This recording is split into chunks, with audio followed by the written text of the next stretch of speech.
बात्या मंथा परे ट्रेन चलाचल स्वाभाविक होइछि। 2 दिन धरी बातिल परे एबे स्वाभाविक होइछि स्थिति फल लोकंक यातायात मध्य स्वाभाविक रहिछि। संपर्क में अधिक सूचना देउछन्ति हम भुवनेश्वर रिपोर्टर तापस परिडा।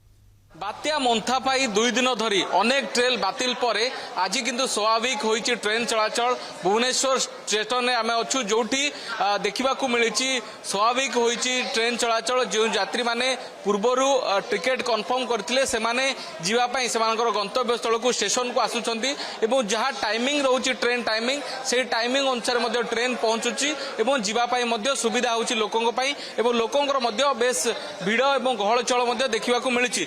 विशेषकर जेहेतु गत 2 दिन धरी अनेक ट्रेन बातिल थिला बात्या संभाव्य बात्या जो बात्या मंथा को लेकिन से भाव में ट्रेन बातिल पर आज किंतु प्रक्रिया स्वाभाविक होइछि।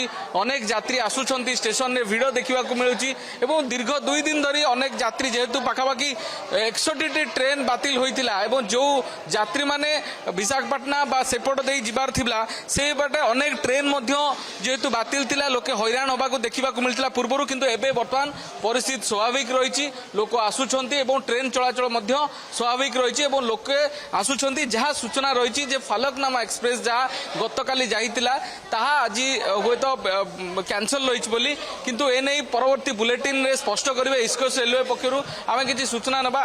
आज्ञा जो ट्रेन जो भाव में गत 2 दिन बातिल थिला एबे वर्तमान केमती एबे स्वाभाविक हो गलानी रनिंग सब गाड़ी नॉर्मल चली तो एबे असुविधा आउ किछि नै पैसेंजर भी रेगुलर माने से माने हे गलेनी तो से माने एक्सपेक्ट करथुआ टाइम रे गाड़ी उडा जाउची तो नॉर्मलाइज अच्छी बर्तमान गहली भी से अनुसार कमिलानी।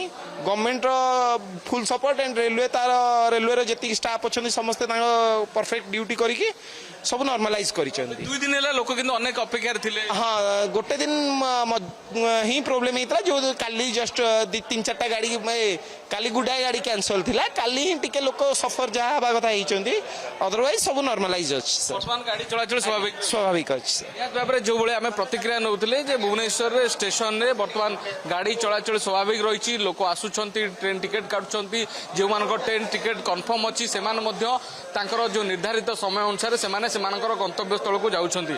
भुवनेश्वर कैमरा पर्सन सागर तापस परिडा कलिंग टीवी।